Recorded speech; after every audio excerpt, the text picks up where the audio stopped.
Hello and welcome, and most importantly, I wish you all the best for the new year. In this video we are constructing a momentum trading strategy with Python taking care of the survivorship bias.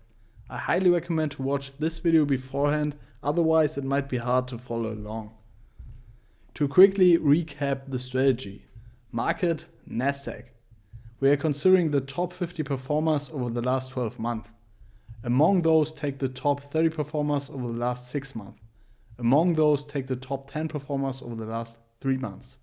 Then buy those and hold for 1 month. Let's quickly go over why survivorship bias is a problem in specific considering the strategy.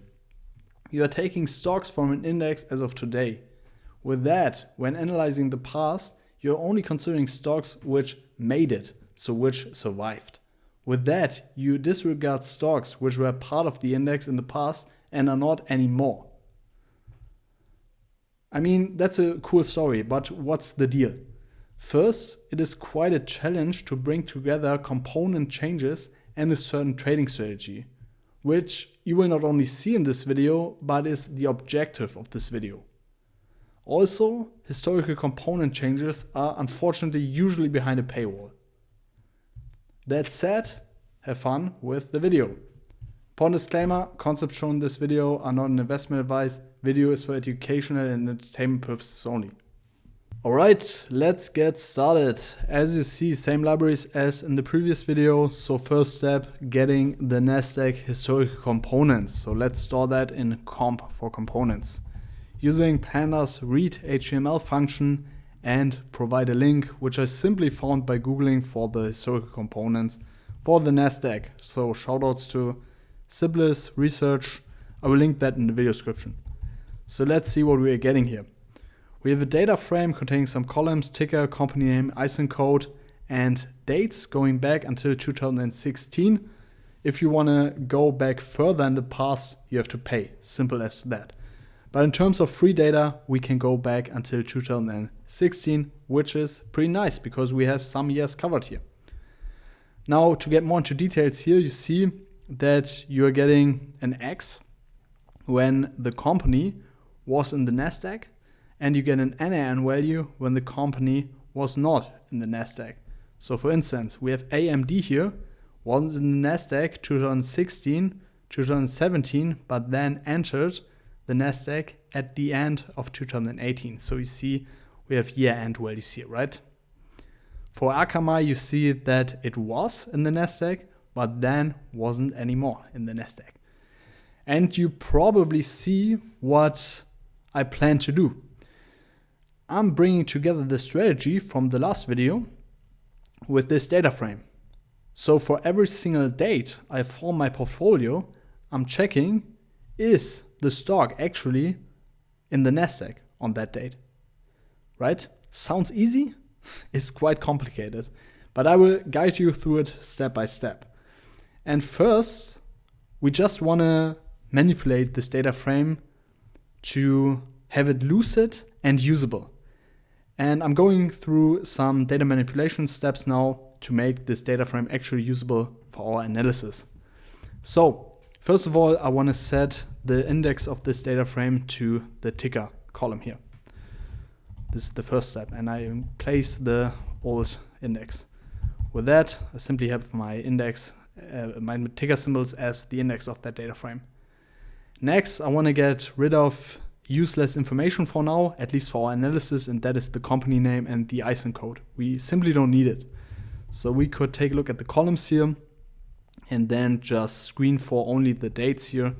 So we are starting at index 2 here and filter out company and ISIN code and just screen for only those columns here. And with that, we have our essential information here. So let's just reassign that to comp here. Okay, so we have the data frame, and now what you might just saw is that the columns are currently, that the columns are currently transformed as object types. So I want to have them as datetime values, makes things easier later on. So I'm just transforming them using pandas convenient to datetime function. And with that, as you see, I'm getting the columns as datetime values. Next, I want to transform the values in this data frame to Boolean values. So what do I mean with that?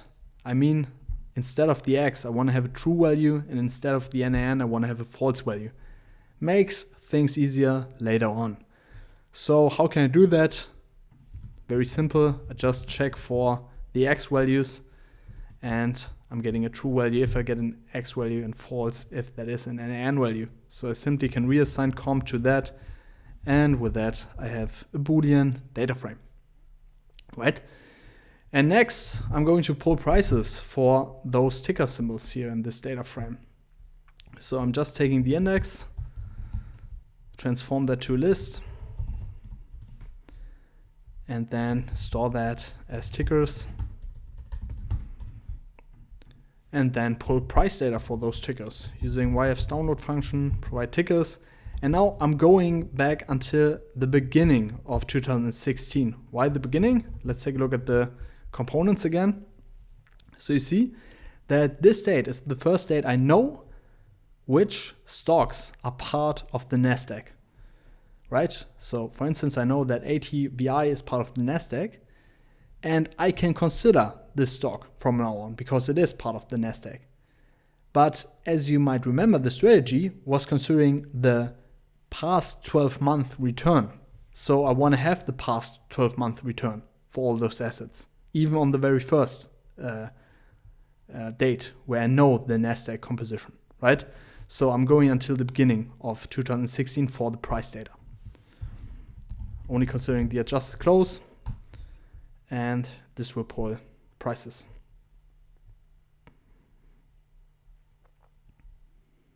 Now, as you see, we have 15 failed downloads. So you should keep that in mind, that some symbols you are simply not getting any price data. So we cannot include them in our analysis. So you will need to have to do some further research to understand why they are not contained here. But for now, I'm just dropping them off. So how do they look like in our data frame? So let's say, for instance, Yahoo here. You see YHO is just containing NaN values all the way through, right? And same for XLNX here. Also missing.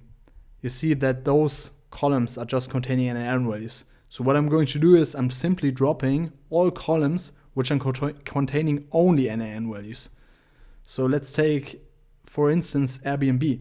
You see that it is containing NaN values in the first rows or in the beginning, but then it's containing price data, right? So I only want to drop off the values the columns, which are containing only NaN values, right? And this is what I'm going to do in the next step. I'm simply using drop NA on axis 1, how, all. So this is just dropping off all columns containing only NaN values. Why? Because we cannot use them anyways, right? So if I'm doing that, I'll show you, we still have Airbnb here, but we don't have Yahoo anymore, as you see here, and the other ones as well. So with that, I only have columns actually containing price data. So I'm just reassigning it here and got rid of those 15 failed downloads. What is the problem now? So the problem now is they are still contained in my components ticker list. So I want to filter my components ticker for only those tickers which are actually contain price data, because I cannot use them anyways if I don't have price data. So I'm simply filtering this index here containing the tickers for those only in my DF columns, and my DF columns are just my ticker symbols here, right? So length 137, that should match with here, and it doesn't currently because we still have the failed downloads here.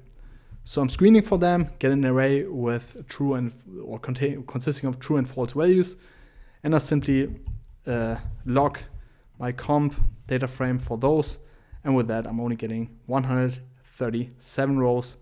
Reassign that, and now my price data and my components data frame are aligned. Let's check one more thing. Okay, I just want to make sure that the data frame index is datetime index. but it is, so everything's good. Next, I'm going to basically copy paste from my last video. So first I want to calculate monthly returns. So why do I need monthly returns? Because the strategy was taking 12-month returns, then 6-month returns and 3-month returns, right?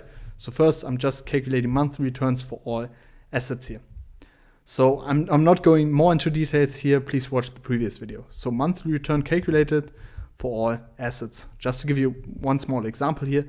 So Apple in January 2016 was dropping by 8%. Apple December 2022 was dropping by roughly 12%, and so on. So I'm just getting a data frame containing monthly returns here, right? January, February, March, and so on.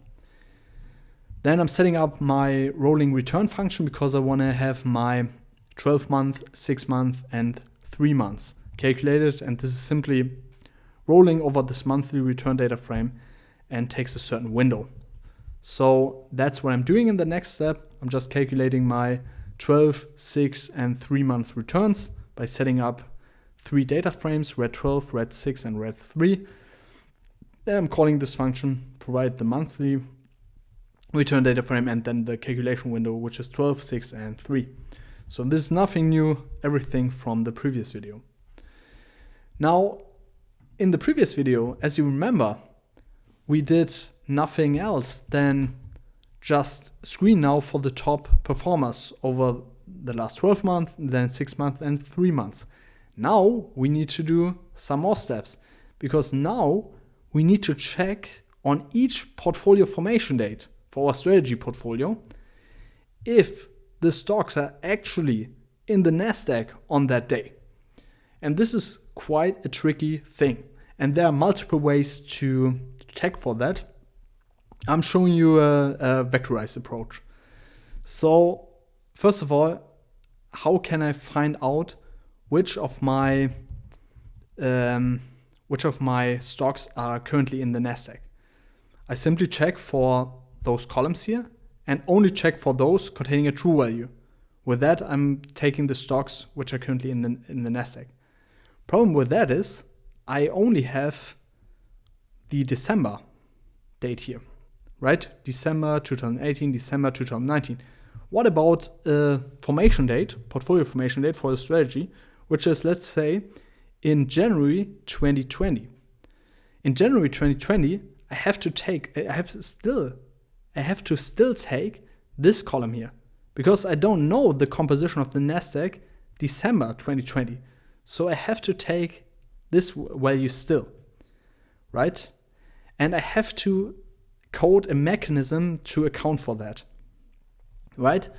And to do that, I'm showing that with a simple date. So I'm using a datetime transformation here on a date, and let's take January 2020. Now I want to map January 2020 to this column because this is the column I have to use, right?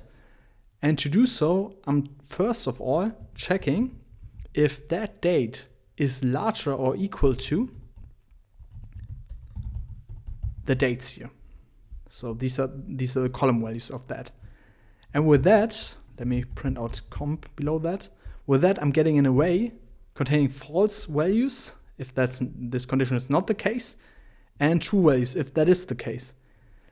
And now you see that this is true here because 2020 January is larger or equal to this value. All right. But I have more true values here because it's also true for this date, and this date. Now, what do I have to do coding wise? I have to find the first occurrence of the true value because this is the right NASDAQ composition mapping. And how can I do that? There is a very handy NumPy function for that, and that is argmax. And argmax is providing you the index of that first occurrence here in that case. So I should get 0, 1, 2, index 2 here. And with index 2, I know that I have to take column at index 2 of the comp data frame. So 0, 1, 2, which is the right date, because on that date, I know that the NASDAQ is consisting of those stocks here, containing a true value here, right? So if we're taking that, we're getting a 2 here. So let me store that somewhere. I'm just calling that ix underscore maybe. And then I have my index. And now I have to filter for this column here, right? So I take ilog, take all rows, and then provide my index value. And with that, you see that I'm getting the right column here, okay? But as you see, I still have my false values here. So I need to take this Boolean mask and apply that on comp to actually get only those containing a true value here. If I'm doing that, I'm getting only the index which has a true value here. So this looks quite confusing because you're seeing the other columns currently, but you only have those ticker symbols here which contain only true values in this column here. All right? So when you're taking the index of that, you have only the stocks which are in the NASDAQ on that formation date. All right? So go through it some more times, then it will get more intuitive. But I'll show you with some examples. So this is just the comp frame. 2019, we have no Airbnb in the portfolio, right? Or not in the portfolio, in the NASDAQ. We have not Airbnb. So this is also telling me I don't have Airbnb. You won't find it here, right? We don't have ACAM here. ACAM is also not contained here, all right? We have ZS, sorry, false we have here. So it is not contained in the NASDAQ. So you see, ZS is not here. And also ZM, and so on, right? So you're only getting the stocks which are actually contained in the NASDAQ on that day, right? So let's wrap that all in the function, what I just told you. I hope I could make this clear, but you have to go through it by yourself to really understand what's going on here. So I'm calling the function getRelevant, and this is taking a date. Now first, this one is happening. It is finding the first occurrence where the date is larger or equal to the column value. And let's just call that IDX. And then it should return me this construct here, right? So I want to have the stocks in the NASDAQ on a particular date, right? So let's call that again and test that to make it more clear. So let's say I'm in January 2022. So I should get this one because this is the NASDAQ composition as per 2022. So let's say I'm in the end of January. I'm getting this portfolio. So let's check. I shouldn't have ACAM in my portfolio, and I don't. I should have ZS in my portfolio, and I have. I shouldn't have WIN in my portfolio, and I haven't.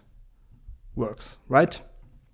On each single portfolio formation date. So the function is doing its job.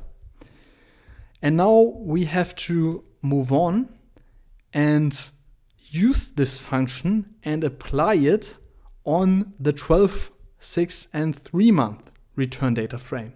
Why?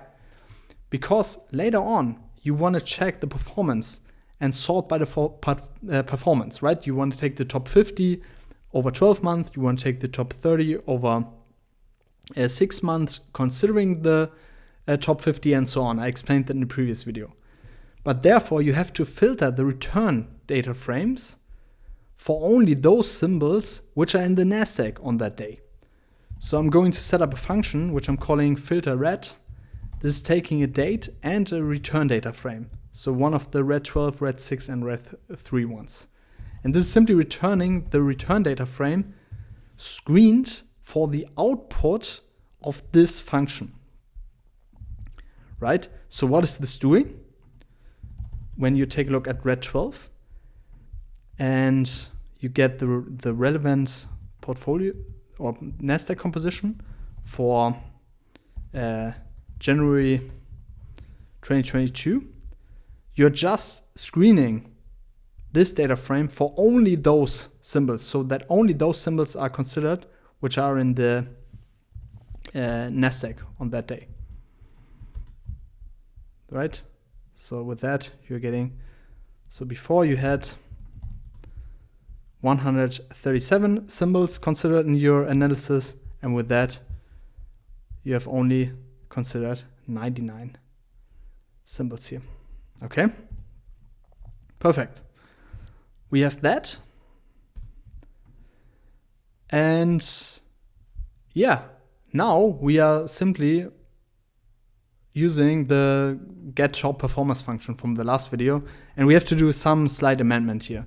So I'm going to set that up so you know that function get top, and now I'm going to set up the red 12, red 6, and red 3 within this function. So I'm going to set up red 12 month, red 6 month. So as you see, I simply name them differently, and red 3 month. And this is simply just calling this function on the given date, right? And with that, you're getting the relevant or correct NASDAQ composition on that date. So you're only getting the 12-month return data frame for the filtered ones. So I'm just going to call the function filter red date and red 12, and then do that for all return data frames. Red 3. Right? So again, just to make clear what I'm doing here, I'm just doing what I showed you in the last explanation when I showed you the red 12 portfolio. I'm just doing that for all portfolios. I'm just filtering them for the NASDAQ composition on that particular date. So to only consider those stocks which are actually contained in the NASDAQ. This is nothing more than that. So with that, I'm getting a manipulated or not a manipulated, but a slightly smaller data frame, because some symbols are filtered out or filtered in dependent on your perspective. So you're just getting red 12 filtered for the NASDAQ composition on that date. Okay? Okay. So we have them, and now we can simply just use the logic from before. We are getting the top 50 performers using red 12 month, log for the date, find the 50 largest, and then screen for the symbols. And then we are going down the cascade here. So top 30, red 6 month, then only consider the top 50. I've explained that in the previous video, so I'm not going into details here. So I'm just screening for the top performers dependent on what the previous top performers were here, as explained in the previous video. So in the end, I'm returning my top 10, and I hope I didn't mess up somewhere, but looks good for now. So what is this function doing? To summarize, it is only taking the survivorship bias free NASDAQ and is doing the return cascade calculation here. All right, by filtering the return data frame calculated here, or the return data frames calculated here for the actual NASDAQ on that day. All right. So last but not least, portfolio performance, just copy paste that from my other screen because this is not changing. And then I can just do my return calculation. So I'm storing that in reds for returns, and then I loop for date in monthly, and then I'm starting at the end of 2016. Why? Because I only have the NASDAQ as per end of 2016. So this is the first date I can consider here. and I know which stocks are in the NASDAQ on that day. So I simply loop over the index from this date on. So we see starting December, then January, February, and so on, right? So I'm simply looping over that index and then define my portfolio performance by calling this function portfolio performance and provide the date where I'm looping over. Then in the end, I'm appending to my list, and this is just taking not even a second. Then I can just concat the returns, store that in Red's final, and these are my momentum portfolio returns. All right, so this date is always the end of the holding period, right? So the formation date here would be 1 month prior, because as you might remember, we are holding the portfolio for 1 month. So this is, you have to read it like this. This is the performance in the end of January 2017 when constructing the portfolio 1 month before, so the end of December 2016. All right, so let's take a look at how this was performing. And this is quite insane again, right? But worse than without the cleaning of the survivorship bias, right? So we have an insane performance here. So if you want to see that in a chart, we more than 3x the capital. But what you also see, and one should be quite critical now with that, you see that it had an insane performance here, but this doesn't look so good here, right? And now I want to see, because some of you asked me that as well, what would happen if I would take this strategy the last 12 months? So what would happen if I would have applied the strategy over the last year? So let's just say starting in the beginning, or starting in January 2022. And you see, so whenever this is below 1, you made a loss. You see, you only had 1, 2, 3, 4, 5 months where you were winning out of 12, right? So we could even accumulate them again. And then you see, if you would have invested in this strategy, you would have lost 17%, right? So, or roughly 20% when you do that until the end of 2022, right? So 20% now sounds bad, but the NASDAQ was crashing in 2022, right? And if you compare it with the NASDAQ performance, it is writing a different picture. So let's poll for NASDAQ. Polling QQQ now. You can also take the one I was using in the last video. It doesn't make any difference. I'm starting in the beginning of 2017 here. Then take a look at the cumulative return.